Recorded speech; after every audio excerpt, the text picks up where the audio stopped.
Hello बच्चों, welcome to Harsh academy foundation class 9th and 10th। तो आज बच्चों ग्रेविटेशन के लेक्चर नंबर 3 है, जिसमें हम कंप्लीट एक्सरसाइज के क्वेश्चन को कवर करेंगे 13 से लेकर के 22 तक। ठीक है, तो आप कंप्लीट वीडियोस में बने रहो, जिससे कि आपको कंप्लीट एक्सरसाइज भी समझ में आ जाएगा। इससे पहले कि अगर वीडियोस आपने नहीं देखा है तो आप जरूर देख लो, जिससे कि आपको इस चैप्टर के कोई क्वेश्चंस आपसे छूटेगा नहीं बच्चों। ठीक है, तो आई होप, चलिए स्टार्ट करते हैं क्वेश्चन नंबर 13 से, राइट, और देखते हैं कि क्या है। तो देखो क्वेश्चन क्या है, a ball is thrown vertically upward with a velocity of 49 metre per second. एक बॉल है जिसको वर्टिकली फेंका जाता है, ऊपर की तरफ फेंका जाता है। ठीक है, तो हमसे पूछ रहा है इसकी वेलोसिटी, राइट। देखते हैं कि क्या क्या पूछ रहा है हमसे। ठीक है, maximum height with its rise, कितना हाइट तक जाएगा। अगर आप किसी बॉल को थ्रो करते हो तो कितने हाइट तक जाएगा वो हमसे पूछ रहा है। And total time it's take to return the surface of the earth, और कितना टाइम उनको रिटर्न करने में लगेगा। इट मींस क्या, अगर हम इनको ऐसे समझ लें, चलिए तो ये तो क्या क्वेश्चन था। एक बॉल है, ठीक है ना, ये मान लो बॉल है। इस बॉल को कह रहा है कि फेंका जा रहा है, एक मैक्सिमम हाइट पे फेंका जा रहा है यहाँ पे। ठीक है, चलिए तो अगर इसकी इनिशियल वेलोसिटी हमें दे रखा है 49 मीटर पर सेकंड। ठीक है, और क्या है, इसको फेंका जा रहा है। तो अगर किसी ऑब्जेक्ट को फेंकते हैं ऊपर की तरफ जा रहे हैं बच्चों, है ना, यानी जो एक्सेलरेशन है वो ऊपर है, तो g की वैल्यू क्या हो जाएगा बच्चों, g की वैल्यू, अगर एक्सेलरेशन ऑब्जेक्ट ऊपर की तरफ जा रहा है तो एक्सेलरेशन क्या होता है, नेगेटिव होता है, ये याद रखना। अगर किसी ऑब्जेक्ट को ऊपर की तरफ फेंकेंगे तो उसकी एक्सेलरेशन नेगेटिव होगा, और जब एक्सेलरेशन नेगेटिव होगा तो g भी उसकी नेगेटिव आएगा बच्चों। g भी क्या हो जाएगा, नेगेटिव आ जाएगा। और g की वैल्यू आपको पता है कितना है, 9.8, तो यहाँ पे माइनस लेना है बच्चों, क्योंकि नेगेटिव आएगा। ठीक है, और किसी ऑब्जेक्ट पे मैक्सिमम हाइट पे जाता है तो फाइनल वेलोसिटी भी क्या हो जाएगा, जीरो हो जाएगा। ठीक है, फाइनल वेलोसिटी क्या हो जाएगा, जीरो निकल के आ जाएगा।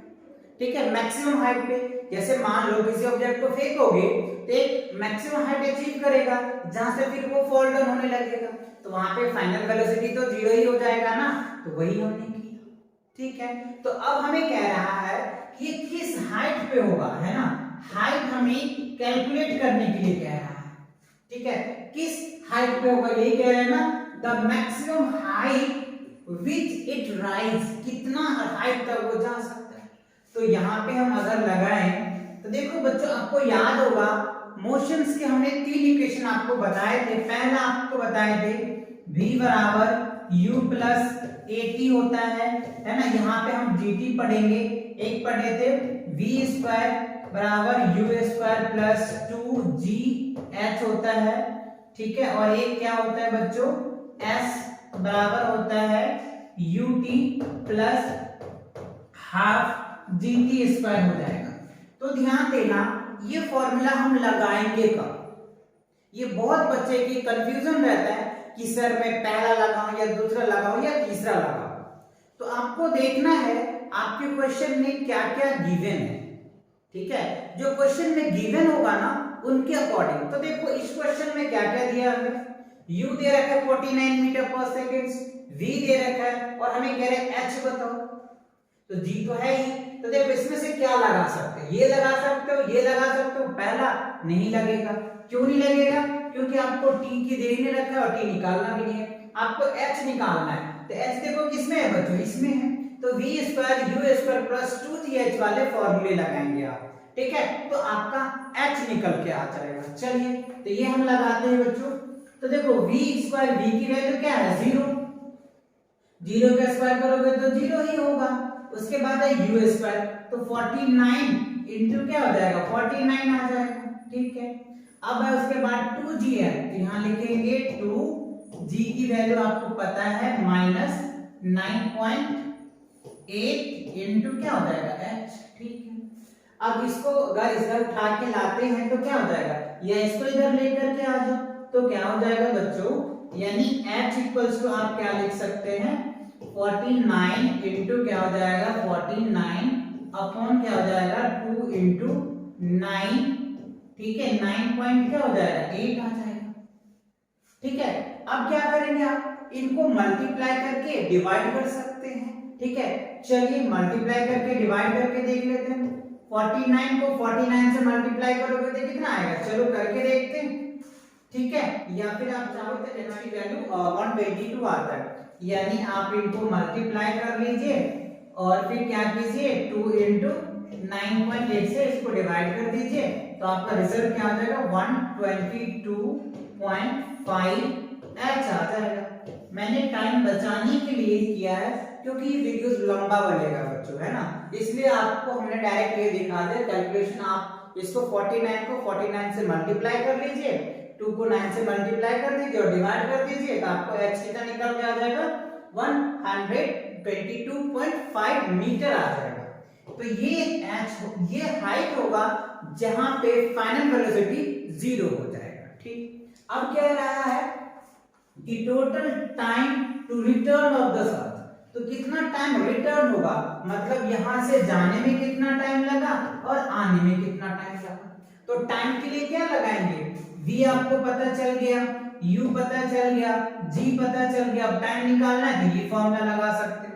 तो आपके माइंड में क्वेश्चन आ रहा होगा सर ये भी तो लगा सकते हैं, इसमें भी तो t है, बट देखो बच्चों यहाँ पे डिस्टेंस हमें नहीं दिया है, इसीलिए हमने फर्स्ट लगाएंगे। क्लियर हुआ, अच्छे से आगे समझ में, ओके चलो इसको नोट कर लो, मैं इसको रफ करके आगे का टाइम निकालूंगा। चलो अब देखते हैं अगला टाइम का सेकेंड पार्ट का। तो देखो सेकेंड पार्ट में क्या होता, v बराबर क्या हो जाएगा u प्लस जी टी, है ना, v बराबर u प्लस जी टी। तो v आपको 0 दिया हुआ है, ठीक है, u 49 दिया हुआ है और g की वैल्यू आपको दे रखा है -9.8 और इंटू टी। तो इसको इधर लेकर के आएंगे तो t बराबर क्या हो जाएगा 49 अपॉन में क्या हो जाएगा 9.8 आ जाएगा। ठीक है, इस पॉइंट को अगर हटाओगे तो ये 0 आ जाएगा और ये क्या हो जाएगा 49 0 अपॉन में क्या हो गया 9। अब इसको डिवाइड कर दो तो क्या निकल के आ जाएगा 5 सेकेंड आ जाएगा बच्चों, कितना आ जाएगा 5 सेकेंड। तो देखो ऑब्जेक्ट को फेंकने में 5 सेकेंड लगा, वहां तक पहुंचने में और फिर आने में। तो टोटल टाइम की बात कर रहे हैं, टोटल टाइम अगर हम देख लें तो टोटल जाने में भी 5 मिनट और आने में 5 सेकेंड है बच्चों, तो टोटल क्या हो जाएगा 10 सेकेंड, है ना। तो 10 सेकेंड में ये सारी प्रक्रिया होगी। क्लियर हुआ, अच्छे से आगे समझ में, ओके। अब चाहो तो यहां से भी आप देख सकते हो बच्चों, मैंने इनको ऐसे सॉल्व किया कंप्यूटराइज, जो आपको स्टेप वाइज लिखने हैं, क्योंकि आपके स्कूल्स में, ठीक है, या आप ट्यूशंस जहां भी क्लासेस ले रहे होंगे तो वहां स्टेप्स नहीं लिखते हैं, तो आपके सर या मैम जो है मार्क्स कट कर लेते हैं, राइट। तो मैंने ये स्टेप वाइज आपके लिए सॉल्व कर रखा है, आप चाहो तो इनको भी देख सकते हो। देख लो कि हमें जो पहले जो गिवन डेट है वो गिवन आप लिख सकते हैं यहाँ पे, ठीक है, इसको गिवन डेट लिख दीजिएगा आराम से। यहाँ पे u हो जाएगा initial velocity 49 metre per second, final velocity at a maximum height पे जो मैंने अभी बताया, और g की वैल्यू क्या होगा नेगेटिव, क्योंकि जब ऑब्जेक्ट को ऊपर की तरफ फेंकते हैं तो नेगेटिव आता है। By third equation of motion अभी हमने किया v² - v² बराबर है, इससे आपको ये वैल्यू निकल के आ गया। अब देखो तो ये पहला का आंसर फर्स्ट पार्ट का। सेकेंड पार्ट यहाँ पे आप चाहो तो सेकेंड पार्ट मेंशन कर सकते हैं। टोटल टाइम एसेंट, मतलब टोटल टाइम एसेंट और टोटल टाइम डिसेंट, आना और जाना दोनों टाइम है, तो टी ए लिखिए और टी डी, तो इन दोनों को अगर हमें निकालेंगे तो पहले आने के लिख दिए, एक क्या हो गया 5 सेकंड निकल के आ गया, और टोटल टाइम निकालेंगे तो एसेंट और डिसेंट दोनों को जोड़ेंगे तो 10 सेकंड आ जाएगा। तो ये क्या हो गया आपका सेकंड का आंसर आ गया। तो आई होप ये क्वेश्चन अच्छे से क्लियर हो गया होगा, कोई इसमें डाउट नहीं होगा, तो पूरा बने रहो बच्चों, जिससे कि कंप्लीट आपको समझ में आ जाएगा। क्लियर, चलो अगला क्वेश्चन देखते हैं, क्या है अगला क्वेश्चन, ठीक है। चलो अगला क्वेश्चन देखते हैं, क्वेश्चन नंबर 14 क्या कह रहा है। तो देखो बच्चों क्वेश्चन नंबर 14 क्या कह रहा है, आपके सामने ये रहा है ना, कह रहा stone is release from the top of tower of height 90.6 metre, calculate its final velocity just before touching the ground. मतलब क्या हुआ कि एक स्टोन है ना, क्या कह रहा है, एक स्टोन है जो टॉप ऑफ टावर से रिलीज कर दिया जाता है, height 19.6 metre, calculate its final velocity just touching before the ground, ground से पहले की फाइनल वेलोसिटी। मतलब अगर ये बॉल ले लो, ठीक है, और इनको आप छोड़ दो तो ये हमारा क्या हो गया, इस ग्राउंड पे आ गया, ग्राउंड पे आ गया बच्चों, ठीक है। तो इसकी जो हाइट दे रखा है आपको, वो कितना दे रखा है, 19.6 दिया हुआ है, ठीक है। और कह रहा है फाइनल वेलोसिटी क्या होगा, तो यहाँ पे जो इनिशियल वेलोसिटी होगा वो तो 0 होगा, ठीक है। अब यहाँ पे हमें क्या कह रहे हैं, v कैलकुलेट करना है, फाइनल वेलोसिटी क्या निकल के आ जाएगा। तो देखो u है, अगर ऊपर से डाउनवर्ड होता है, ध्यान देना यहाँ पे, अगर डाउनवर्ड होता है तो एक्सेलरेशन जो होता है वो पॉजिटिव होता है, ठीक है। और जब एक्सेलरेशन पॉजिटिव होगा तो g भी क्या होगा, हमारा पॉजिटिव होगा, और पॉजिटिव होगा तो हम क्या लेंगे, 9.8 ले लेंगे, ठीक है। तो हमें फाइनल वेलोसिटी निकालना है, u पता है, v पता है और g भी पता है, तो न्यूटन का थर्ड इक्वेशन लगा देंगे, आपकी वैल्यू निकल के आ जाएगा। चलिए देखते हैं बच्चों क्या है इसका आंसर। चलो इसमें देख लो फटाफट, यहाँ पे आप ध्यान से समझिए क्या दिया हुआ है। देखो इनिशियल वेलोसिटी हमने u ले लिया, टॉप कह रहे टावर की जो हाइट है, टोटल हाइट कितना दे रखा है, 19.6 मीटर, ठीक है। और g की वैल्यू क्या है, 9.8, क्यों लिया, क्योंकि g पॉजिटिव है, क्योंकि फॉल डाउन कर रहा है। तो ये हमने इक्वेशन का जो थर्ड लगा दिया, v स्क्वायर बराबर u square plus 2gh, h लिख दो यहाँ पे या s लिख दो, कोई दिक्कत नहीं है, ठीक है। तो v बराबर u हमारा 0 है, वैल्यू पुट कर दिया, ये रिजल्ट आया, तो v स्क्वायर में दे। अब v का ओवर रूट अगर आप करते हैं, v इक्वल्स टू, अगर आप ओवर रूट निकालते हैं 384.16, ठीक है, तो ये इसकी जो रिजल्ट होगा ना बच्चों, वो क्या हो गया 19.6, और क्या होगा 19.6, और रूट के अंदर अगर दो सेम होता है तो एक डिजिट को हम बाहर ले लेते हैं, तो 19.6 ये क्या हो जाएगा आपका मीटर पर सेकंड, ये क्या होगा आपका फाइनल वेलोसिटी आ जाएगा। और वही कह रहा है कि ग्राउंड से टच करने से पहले की जो उनकी वेलोसिटी होगा वो क्या होगा, तो क्या होगा 19.6 मीटर पर सेकंड होगा। तो आई होप ये क्लियर हो गया अच्छे से। चलिए इसको नोट कर लीजिए, देखते हैं नेक्स्ट क्वेश्चन क्या कह रहा है बच्चों। अगला क्वेश्चन देखते हैं। देखो नेक्स्ट क्वेश्चन भी इंटरेस्टिंग है और अच्छा है बच्चों, इंपॉर्टेंट भी है। अ stone is thrown vertically upward, है ना, एक स्टोन है जिनको वर्टिकली अपवर्ड किया जाता है, फेंका जाता है with initial velocity 40 metre per second, taking g 10 metre per second, find the maximum height to reach the stone, what is the net displacement and the total distance covered the stone, ठीक है। चलिए इसको देखते हैं बच्चों, right. देखो यहाँ पे सिंपल सा है, क्या हमने यहाँ पे लिख लिया है कि सॉल्यूशन में है इनिशियल वेलोसिटी u दे रखा है आपको, ठीक है, कुछ इस तरीके से आप समझ सकते हैं। चलिए मान लीजिए एक स्टोन है जिसको क्या कह रहा है वर्टिकली ऊपर की तरफ फेंका जाता है, तो यहाँ पे देखो एक्सेलरेशन क्या हो जाएगा हमारा पॉजिटिव होगा बच्चों, और जब एक्सेलरेशन पॉजिटिव होगा तो g भी पॉजिटिव होगा, और g जब पॉजिटिव होगा तो इसकी वैल्यू क्या होगा 9.8, और इनिशियल वेलोसिटी u आपको दे रखा है 40 मीटर पर सेकंड दे रखा है, ठीक है। फाइंड द मैक्सिमम हाइट निकालना है फर्स्ट 13 क्वेश्चन की तरफ। तो फाइनल वेलोसिटी आपको पता है 0 आ जाएगा, और आप इक्वेशन का थर्ड इक्वेशन लगा दो, आपकी वैल्यू निकल के आ जाएगा। वही यहाँ पे इन्होंने किया है हमने, ठीक है। v स्क्वायर बराबर u square plus 2g, h लगाइए यहाँ पे, s ले रखा है, आप s भी बोल सकते हैं, कोई दिक्कत नहीं है। तो यहाँ से हमने क्या निकाल लिया, h निकाल लिया, h की वैल्यू क्या निकल के आ जाएगा बच्चों 80 निकल के आ रहा है। मैक्सिमम हाइट कितना निकल के आ जाएगा 80 मीटर्स। तो यहाँ से जो ऑब्जेक्ट गया यहाँ तक, तो इनकी जो हाइट निकल के आया वो कितना आया 80 मीटर्स आया। कितना आया 80 मीटर्स। तो हमसे पूछ रहा है what is the total distance, net displacement and total distance covered by the stone. तो देखो जहां पे गया और आया, तो अगर हम डिस्टेंस की बात कर लें, डिस्टेंस क्या होता है बच्चों, डिस्टेंस अगर निकालेंगे, ठीक है, तो क्या होगा, जितना गया 80 मीटर गया और 80 मीटर रिटर्न आया भी है ना, तो दोनों मिलाकर के क्या आ गया 160 मीटर हो जाएगा। तो जो टोटल डिस्टेंस होगा जाने में 80 मीटर, रिटर्न आने में, तो 80 मीटर से 80 मीटर क्या हो गया 160 मीटर। और हमें कह रहे हैं नेट डिस्प्लेसमेंट क्या हुआ।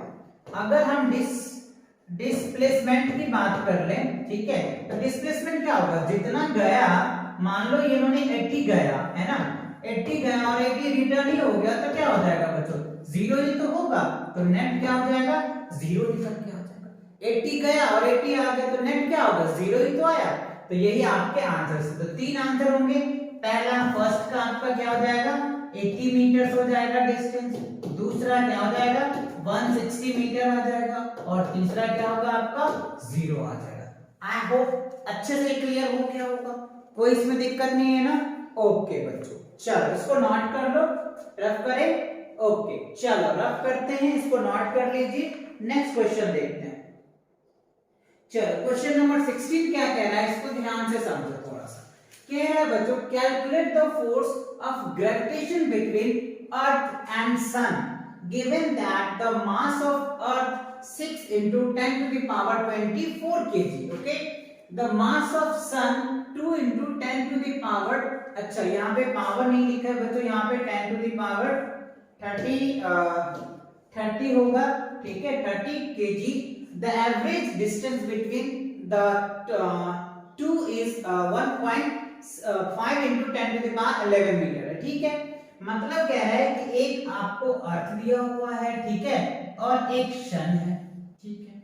इन दोनों के बीच की अगर हम डिस्टेंस, ये d होता है, ये मास ऑफ अर्थ ले लो और ये मास ऑफ क्या ले लिया बच्चों, सन ले लिया, ठीक है। तो मास ऑफ अर्थ आपको पता है 6 into 10 to the power 24 kg दे रखा है आपको ऑलरेडी यहाँ पे, ठीक है। मास ऑफ सन दे रखा है और दोनों के बीच के डिस्टेंस दे रखा है। तो हमें क्या कह रहा है कि दोनों के बीच में जो फोर्स ऑफ अट्रैक्शन है वो हमको बताइए, फोर्स हमें बताना है, ठीक है। तो बहुत आसान है, कैलकुलेशन थोड़ा सा लगता है कि बच्चों को डिफिकल्ट आता है, बट हाँ इजी है बच्चों, आपको समझ में आएगा। चलिए देखते हैं अगला। देखो करना क्या है, इसमें कुछ नहीं है बच्चों, जो दिया है हमने वो लिख लिया है। क्या, देखो मास ऑफ सन दे रखा है 2 into 10 to the power 30 kg है, ठीक है। मास ऑफ अर्थ आपको पता है 6 into 10 to the power 24 kg है। ग्रेविटेशन फोर्स की वैल्यू आपको पता है, g की, कैपिटल G की 6.67 into 10 to the power -11 newton metre per kg square, ठीक है। एवरेज डिस्टेंस दोनों के बीच का दे रखा है 1.5 into 10 to the power 11 metre, और हमें कह रहा है इसका f निकालना है। तो देखो कंसीडर अगर हम करें यूजीएफ है ना, universal law of gravitation, F equals to आपको पता है बच्चों कि F की वैल्यू क्या होता है, F इक्वल्स टू क्या होता है G m1 इनटू क्या हो गया m2 अपॉन में क्या होता है d का स्क्वायर होता है। इस फॉर्मूले पे अगर वैल्यू सब्स्टिट्यूट कर दो, G की वैल्यू पता है, मास ऑफ अर्थ पता है, मास ऑफ सन पता है, d पता है, इस पे पुट कर दो आपके रिजल्ट आ जाएगा, ठीक है। चलिए इनको पुट करके देखते हैं बच्चों, ठीक है। यहाँ पे देखो हमने पुट कर रखे हैं, चलो इनको जो पुट किया हुआ है देखिए यहाँ पे, ठीक है। हमने ये फॉर्मूला लिख दिया, यहाँ पे G की वैल्यू लिख दिया हमने यहाँ पे, फिर मास ऑफ अर्थ लिखा, मास ऑफ सन लिख दिया, ठीक। उसके बाद इनके बीच का डिस्टेंस। अब देखो इनकी कैलकुलेशन बच्चों को दिक्कत आती है, राइट। तो इनकी कैलकुलेशन थोड़ा सा ध्यान रखना, जो पावर वाले हैं ना उनको एक साथ रख लो और बिना पावर वाले को एक साथ रखो, तो बहुत आसानी से आपको सॉल्व हो जाएगा, ठीक है। तो अगर इसको सॉल्व करोगे तो आपका आंसर क्या रिजल्ट निकल के आता है, ये आ जाएगा 3.5 into 6 into 10 to the power 22 Newton आ जाएगा। कैसे करेंगे सॉल्व, ठीक है ना। तो आपको क्या करना है, इस पावर को, इस पावर को, इस पावर को एक साथ ले लेना है, ठीक है। इस वैल्यू को, इस वैल्यू को और इस वैल्यू को एक साथ मल्टीप्लाई कर दो, ठीक है। और इस पावर का तो फॉर्मूला आपको पता ही है, आप आसानी से कर लेंगे, और जब सॉल्व करेंगे तो ये रिजल्ट आ जाएगा। क्लियर हुआ, आ गया समझ में। ओके चलो इसको आप नोट कर लीजिए और इस क्वेश्चन को प्रैक्टिस कीजिए, और इस तरह के क्वेश्चन को प्रैक्टिस करेंगे ना तो बहुत आसानी से आप इनको सॉल्व कर पाएंगे, ठीक है। चलो करते हैं नेक्स्ट क्वेश्चन। अगला क्वेश्चन क्या है बच्चों, क्वेश्चन नंबर 17 देखते हैं क्या कह रहा है। देखो क्वेश्चन नंबर 17 क्या है, ये इंपॉर्टेंट क्वेश्चन है बच्चों, और ये थोड़े से लेंथी भी क्वेश्चंस है, तो इसको थोड़ा सा ध्यान से समझना और अच्छे से करना है बच्चों। ये कई बार क्वेश्चन पूछे जाते हैं और ये सबसे ज्यादा एनटीएससी में पूछे जाते हैं बच्चों। आपके एग्जाम में हो सकता है नहीं भी पूछे जाए, बट हाँ एनटीएससी में हर एक बार क्वेश्चन इस टाइप, ये क्वेश्चन नहीं तो इसके जैसे क्वेश्चन आते ही हैं। ठीक है, तो आप अच्छे से इन क्वेश्चनों को प्रैक्टिस करेंगे। चलिए देखते हैं कि क्या कह रहा है क्वेश्चन। कह रहे हैं, a stone is allowed to fall from top of the tower 100 metre high and at same time another stone is projected vertically upward the ground with a velocity 25 meter per second. Calculate when where the two stone will meet. देखो कितना अच्छा question है।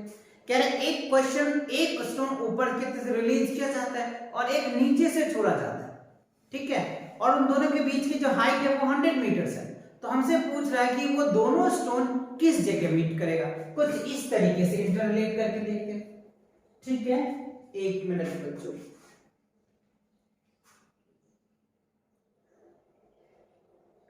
चलिए इनको देखते हैं थोड़ा सा। ये देखो क्या है कि एक ऊपर से आ रहा है और एक नीचे से भी जा रहा है, ठीक है, एक नीचे से जा रहा है एक ऊपर से जा रहा है, तो इसी बीच में ही तो कहीं ना कहीं वो मीट करेगा। तो यही हमसे पूछ रहा है कि जो ऊपर से रिलीज कर रहा है और नीचे से जो फेंका जा रहा है ना, यू दे रखा है आपको 25 मीटर पर सेकंड से फेंका जा रहा है, और एक ऑब्जेक्ट ऊपर से भी फॉल डाउन कर रहा है, और इन दोनों के बीच के जो डिस्टेंस है ना वो दे रखा है आपको 100 मीटर, ठीक है। तो हमें क्या है, ये ऑब्जेक्ट और ये ऑब्जेक्ट इस बीच में कहां मीट करेगा ये हमें बताना है। तो आई होप ये क्वेश्चन क्या कह रहा है ये क्लियर हो गया होगा। चलिए इनके सॉल्यूशन को देखते हैं, ठीक है। चल इनके सॉल्यूशन को देखो बच्चों, क्या है सॉल्यूशंस। देखो इंपॉर्टेंट है, थोड़ी सी लेंथी है, इसलिए मैंने आपको सभी दिखाया, देख लो ध्यान से। हमने क्या किया फर्स्ट में, when the stone, ठीक है, क्या कह रहे बच्चों, when the stone from the top of the thrones is vertically and u, पहले ऊपर से अगर कोई ऑब्जेक्ट आएगा तो u 0 हो जाएगा, देन उनके बीच के डिस्टेंस को हमने x ले लिया और टाइम t ले लिया, ठीक। तो उसके बाद हमें क्या पता, u 0 पता हो गया, डिस्टेंस पता चल गया, टाइम पता चल गया।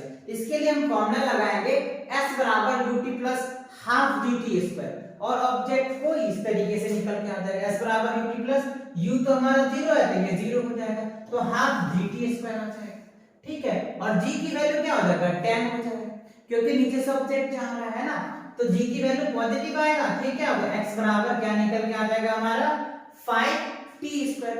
तो इसको हमने नाम a दे दिया है, आप चाहे तो 1 दे दो 2 दे दो, कोई इश्यू नहीं है बच्चों, क्लियर हुआ।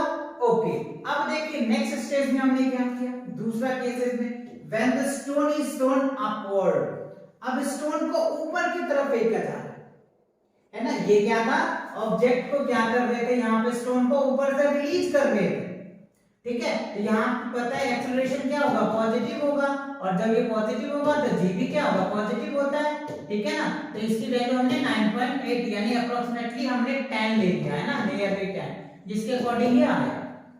अब सेकेंड स्टेप हमने क्या किया, when the stone is thrown upward, अब स्टोन को क्या किया हमने ऊपर की तरफ फेंका, तो ऊपर की तरफ फेंकेंगे तो ये क्या होगा, नेगेटिव हो जाएगा, है ना, और g भी क्या हो जाएगा, जब a नेगेटिव तो g भी नेगेटिव, है ना। तो हमारा जो वैल्यू होगा -10 मीटर पर सेकंड स्क्वायर आ जाएगा, ठीक। तो यहाँ पे देखो, और डिस्टेंस क्या होगा, हमने उसका तो इसका तो डिस्टेंस तो x लिया था, तो जो बचा हुआ डिस्टेंस होगा वो क्या हो जाएगा, 100 माइनस x ही तो होगा। ये डिस्टेंस अगर x है और टोटल डिस्टेंस 100 था, तो बचा हुआ डिस्टेंस क्या होगा, 100 माइनस x, तो वही हमने यहाँ पे 100 माइनस x लिया। टाइम हमको पता नहीं तो हमने t ले लिया। अब इसको अगर फॉर्मूला से इंटरलेट करेंगे तो ये क्या हो जाएगा, फॉर्मूला निकल के आ जाएगा, ये निकल के आ जाएगा। यहाँ पे हमने क्या लिख दिया, इसका फॉर्मूला, ठीक है। यहाँ देखिए s बराबर ut प्लस क्या होगा, हाफ dt स्क्वायर, क्यों, यहाँ पे हमने नेगेटिव लिया था, यहाँ पे पॉजिटिव। आपके माइंड में क्वेश्चन आ रहा होगा, तो ये क्या था बच्चों, ऊपर से फॉल ऑन हो रहा था इसलिए जी पॉजिटिव आया था, और यहाँ से ऊपर फेंक रहे हैं इसलिए जी नेगेटिव आया, इसलिए ये आया। और एस हमको पता है 100 माइनस एस, यू आपको यहाँ पे यू तो हमें पता ही था, ये यू क्या हो गया 0, ये क्या हो गया आपका u हमें दे रखा है ना 25, ध्यान दो यहाँ पे u हमारा इनिशियल वेलोसिटी दे रखा है ना 25, नीचे से अगर फेंका जा रहा है तो यहाँ पे क्या हो जाएगा 25, तो ये क्या हो जाएगा 25t और हाफ वैल्यू कीजिए, सॉल्व कीजिए तो ये रिजल्ट निकल के आ जाएगा। तो अब देखो इक्वेशन हमने इसको a नेम दे दिए, इसको b नेम दे दिए। अब इक्वेशन फर्स्ट और सेकंड्स को अगर आप यूटिलाइज करते हैं तो देखिए यहाँ पे एक रिलेशन निकल के आता है, ठीक है। यहाँ देखिए रिलेशन फ्रॉम इक्वेशन a और b, a यहाँ से a लिए और यहाँ से b लिए, दोनों को सॉल्व करेंगे तो ये रिजल्ट आएगा, ठीक है। अब इनको सॉल्व करने के बाद t की वैल्यू 4 सेकंड्स आ रहा है, तो आफ्टर 4 सेकंड्स बाद क्या होगा, विल स्टोन विल मीट, है ना। तो 4 सेकंड के बाद क्या होगा, स्टोन जो है बच्चों वो मीट कर पाएगा, ठीक है।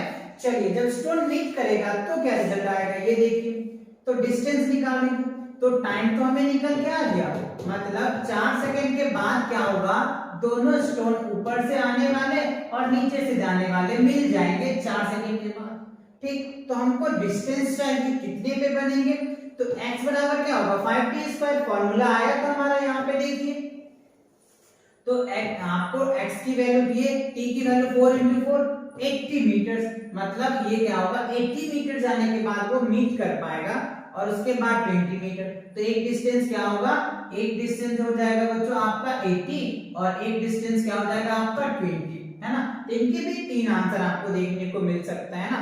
पहला जो एक तो क्या होगा 80 मीटर्स का होगा एक साइड वाला, दूसरी क्या हो जाएगा 20 हो जाएगा मीटर्स और थर्ड वाला टाइम क्या हो जाएगा 4 सेकंड, ठीक है ना। तो ये था, एक तरफ से 80 मीटर होगा, एक तरफ से 20 मीटर और दोनों के बीच की जो टाइम है जहां मीट कर रहा है वो 4 सेकंड बाद दोनों स्टोन मीट कर जाएगा।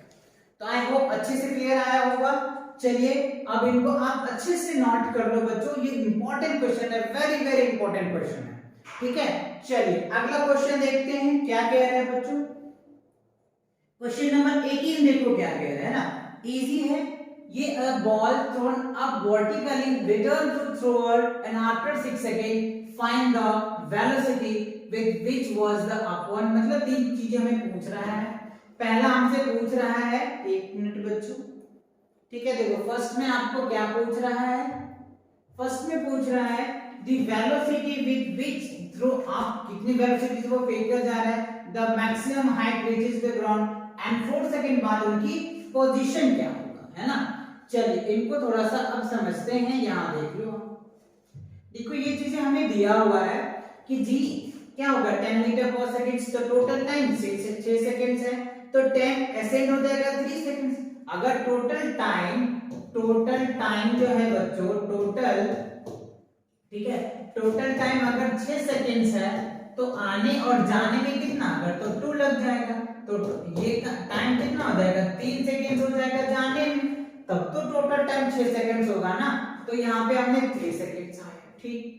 तो देखो अब एक ही फाइनल वेलोसिटी क्या होगा, जब एक मैक्सिमम हाइट पे जाता है तो v 0 हो जाएगा, ठीक है। तो from first equation of motion से आप निकाल सकते हैं v बराबर क्या हो जाएगा u प्लस at होता है, v बराबर u प्लस, हमने पढ़ा था ना ये देख लो, v बराबर u प्लस क्या होता है gt, तो gt डिपेंड करता है कि ऑब्जेक्ट को फॉल कर रहे हो या फिर वर्टिकली अपवर्ड फेंक रहे हो।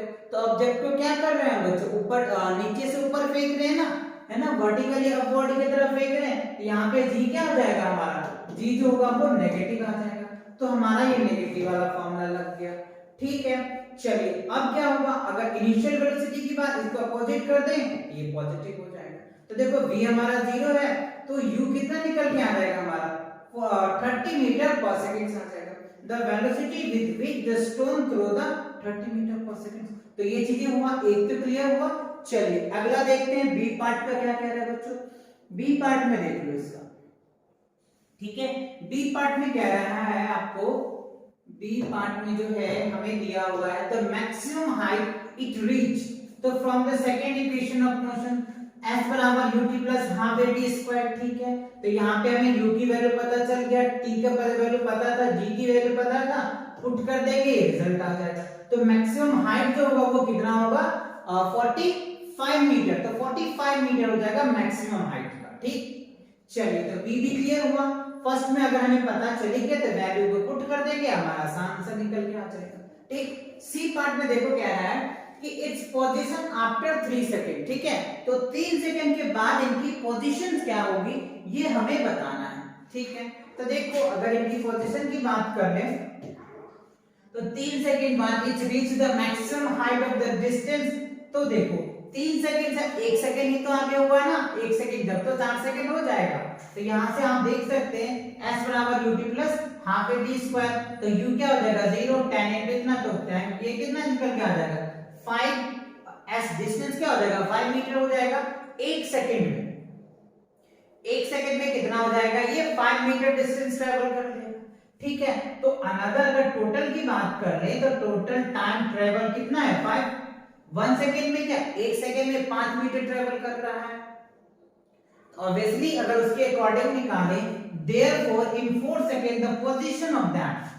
ठीक है, तो 1 सेकंड में तो टोटल कितना था हमारा 45 मीटर ट्रेवल कर रहा था। कितने, ये जो है 3 सेकंड में किया है ना। अगर इसको क्या कह रहे हैं ये जो हमारा टोटल दिया हुआ है ये 45 मीटर किया है ट्रेवल्स, तो इसमें से 1 सेकंड में वो 5 मीटर डाउन हो जाना है। ठीक है, तो टोटल में से क्या करेंगे 45 में से 5 लेस कर दो तो क्या हो जाएगा 40 मीटर हो जाएगा। मतलब ये हुआ कि 4 सेकंड में वो कितने मीटर ट्रेवल कर जाएगा 40 मीटर ट्रेवल कर जाएगा। क्लियर हुआ, 4 मतलब 4 सेकंड में कितना होगा वो 40 मीटर फ्रॉम द ग्राउंड से 40 मीटर पे रहेगा वो। क्या बच्चों, ये अगर आप थ्रो और जो भी फेंक रहा है तो आई होप ये तीनों पार्ट क्लियर हो गया। फर्स्ट पार्ट का आंसर आपको पता चल गया बच्चों कितना आ जाएगा 30, ए का आंसर हो जाएगा 30, बी का 45 और इसका क्या हो जाएगा 40। तीनों क्लियर हुआ, अच्छे से समझ में आ गया। ओके चलो अगला देखते हैं नेक्स्ट क्या कह रहे हैं। क्वेश्चन नंबर जो है बच्चों 19 कह रहे हैं, बहुत इजी सा है ना बच्चों, देख लो ध्यान से। In what direction does binding force an object emerge in the liquid. तो इजीली है, binding force on object is emerge liquid is vertically upward. अगर मान लो ये कोई अगर लिक्विड्स ले लेते हो, इसके अंदर अगर हम लिक्विड ले लेते हैं, ठीक है ये लिक्विड है, ठीक है। अब अगर किसी ऑब्जेक्ट को इसमें आप क्या करोगे मर्ज करोगे, ठीक है, तो ये यहाँ पे क्या होगा इस ऑब्जेक्ट को आप ऐसे फोर्स लगाओगे तो बाइंडिंग फोर्स इसके वर्टिकली अपवर्ड लगा रहा है, वही यहाँ पे क्या है, यहाँ क्या होगा वर्टिकली अपवर्ड डायरेक्शन होगा। और डायरेक्शन ही हमसे पूछा है ना, बहुत आसान इजी। चलिए अगला क्वेश्चन देखते हैं। अगला क्वेश्चन क्या कह रहा है, क्वेश्चन नंबर 20। देखो बच्चों क्वेश्चन नंबर 20 क्या है, why a block of plastic when release under the water come up the surface of water. तो आसान सा है, क्या है देखिए यहाँ पे कह रहा था density of plastic lesser than water. तो वाटर के डेंसिटी से जो प्लास्टिक की डेंसिटी है वो कम होता है, so the bias for a plastic block is greater than the weight of plastic block, hence the acceleration of plastic blocks going upward action that plastic block comes upon the surface of the water। मतलब ये हुआ, या एक line में आप ये समझे जो पानी होता है, पानी क्या होता है, पानी की डेंसिटी ज्यादा होता है और जो प्लास्टिक बॉक्स होता है उसकी डेंसिटी कम होगा, तो वो क्या होगा वाटर पे फ्लोट करने लग जाएगा, और अगर उसकी डेंसिटी ज्यादा होगा तो वो सिंक कर जाएगा। इसीलिए आप देखते होंगे कि अगर वाटर में कोई ऑब्जेक्ट फ्लोट कर रहा है, इसका मतलब ये है कि उस ऑब्जेक्ट का वाटर के डेंसिटी से कम होगा, डेंसिटी कम होगा, इसी वजह से वो वाटर पे फ्लोट कर पा रहा है, अदरवाइज वो सिंक कर जाता। क्लियर, अच्छे से आ गया समझ में। चलिए क्वेश्चन नंबर देखते हैं नेक्स्ट क्या कह रहे हैं बच्चों। क्वेश्चन नंबर 21 देख लेते हैं क्या कह रहा है। 21 देखो, the volume of 5 grams of substance is 20 centimeter cube. Its density of water is 1 gram centimeter cube with the substance float या sink। तो सब्सटेंस क्या करेगा, फ्लोट करेगा या सिंक करेगा। तो ध्यान दीजिए हमने किया था इससे ऐसे कि देखो डेंसिटी ऑफ सब्सटेंस फार्मूला आपको पता है, डेंसिटी इक्वल्स टू क्या होता है मास बाय वॉल्यूम होता है, ये फार्मूला आपने पढ़ चुका है। ठीक है, तो देखो अब निकाल के देख लेते हैं। तो देखो हमें जो मास दिया हुआ है वो कितना दे रखा है 50 ग्राम दिया हुआ है, वॉल्यूम कितना दे रखा है 20 दे रखा है। तो तो अभी इसका डेंसिटी निकाल लेते हैं। तो ये क्या हो जाएगा 20 और 50 अपॉन में क्या हो जाएगा 20। अब इनको आप सॉल्व कीजिए तो कितना निकल के आ जाएगा, 0 से 0 कैंसिल, ये क्या हो जाएगा 2.5 ग्राम सेंटीमीटर क्या हो जाएगा क्यूब हो जाएगा। ठीक है, अब देखो वाटर का डेंसिटी कितना होता है, वाटर का डेंसिटी 1 ग्राम सेंटीमीटर क्यूब होता है। वाटर की डेंसिटी अगर हम बात कर लें, ठीक है, ग्राम में क्या होता है 1 ग्राम सेंटीमीटर क्यूब हो जाएगा। और देखो इसकी जो डेंसिटी है वो कितनी है 2.5, सब्सटेंस की डेंसिटी 2.5 है और वाटर की डेंसिटी क्या है 1 ग्राम सेंटीमीटर क्यूब है। तो क्या होगा बताइए आप भी, वाटर में सिंक कर जाएगा ना, ऑब्वियसली सिंक कर जाएगा। क्यों, क्योंकि इसकी डेंसिटी कम है और इसकी डेंसिटी ज्यादा है, तो ये ऑब्जेक्ट में क्या करेगा सिंक कर जाएगा। तो देखिए क्या लिखे, density of substance greater than the density of water so the substance will be sink, इसलिए ऑब्जेक्ट क्या होगा सिंक कर जाएगा। और यही क्वेश्चन मैंने आपको 20 में भी बताया था कि ऑब्जेक्ट का क्या रीजन होता है, ये होता है डेंसिटी। अगर ऑब्जेक्ट की डेंसिटी ज्यादा होता है और वाटर की डेंसिटी कम होगा तो वो सिंक कर जाएगा, ठीक। और इसका वाइस वर्सा भी कह सकते हैं, क्लियर। चलिए देखते हैं अगला क्वेश्चन क्या कह रहे हैं बच्चों, 22 क्वेश्चंस। तो देखो 22 क्वेश्चन क्या कह रहा है आपका, कह रहे the volume of a 50 gram sealed pack is 350 centimeter cube will pack a float or sink in the water density of 1 gram centimeter cube, what will be the mass of the water despite that। Same formula भी हमने बताया था, उसी के तरीके से आप इनको इजीली से कर भी सकते हैं। चलिए देखते हैं क्या कह रहा है। तो देखो डेंसिटी ऑफ सेल पैक कितना दे रखा है, obviously density equals to mass by volume हो जाएगा। डेंसिटी इक्वल्स टू क्या है मास बाय वॉल्यूम। तो देखो मास हमको दे रखा है 500 ग्राम्स और इसकी वॉल्यूम दे रखा है कितना है 350। जब इसको डिवाइड करेंगे तो 1.42 ग्राम सेंटीमीटर क्यूब आ जाएगा, ठीक है। तो डेंसिटी ऑफ सॉल्ट की अगर हम बात कर लें तो therefore the pack slab in consider इतना। तो देखो displace of water volume equals to क्या होगा फ्लैट पेपर, सो वॉल्यूम इसका जो डिस्प्लेस है वो कितना है इतना। तो अब इनके अकॉर्डिंग अगर हम वॉल्यूम निकाल लेते हैं तो क्या हो जाएगा 1 इनटू इसका रो की जो वाटर की डेंसिटी होता है वो क्या हो गया 1 और इसकी डेंसिटी कितना है इतना। तो अगर हम इसकी मास की बात कर ले तो मास इक्वल्स टू क्या होगा डेंसिटी इनटू क्या हो गया वॉल्यूम, इसको मल्टीप्लाई कर दीजिए। तो वाटर की डेंसिटी 1 और वॉल्यूम कितना है 350, ठीक है ना। तो आपको क्या निकल के आ जाएगा 350 ग्राम आ जाएगा।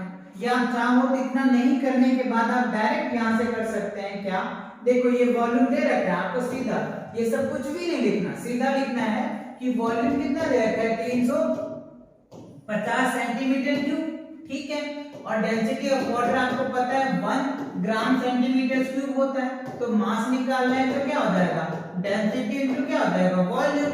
तो डेंसिटी क्या हो गया 1 और वॉल्यूम कितना है 350। इनको सॉल्व कीजिए तो 300 क्या हो जाएगा 50 ग्राम हो जाएगा। बस ये आपका क्या निकल के आ गया मास निकल के आ गया। क्लियर हो गया, अच्छे से आ गया समझ में या कोई दिक्कत। चलिए आगे देखते हैं कि क्या है बच्चों, ठीक है। चलो आगे क्या होता है बच्चों, यहां से होता है थैंक्स फॉर वॉचिंग, ये होता है यहां से कंप्लीट एक्सरसाइज ग्रेविटेशन के। अगर आपको इस एक्सरसाइज में कोई डाउट है तो आप कमेंट करके हमसे पूछ सकते हैं, ठीक है। तो मिलते हैं नेक्स्ट वीडियो के साथ बहुत जल्दी, तब तक की पढ़ाई करते रहिए।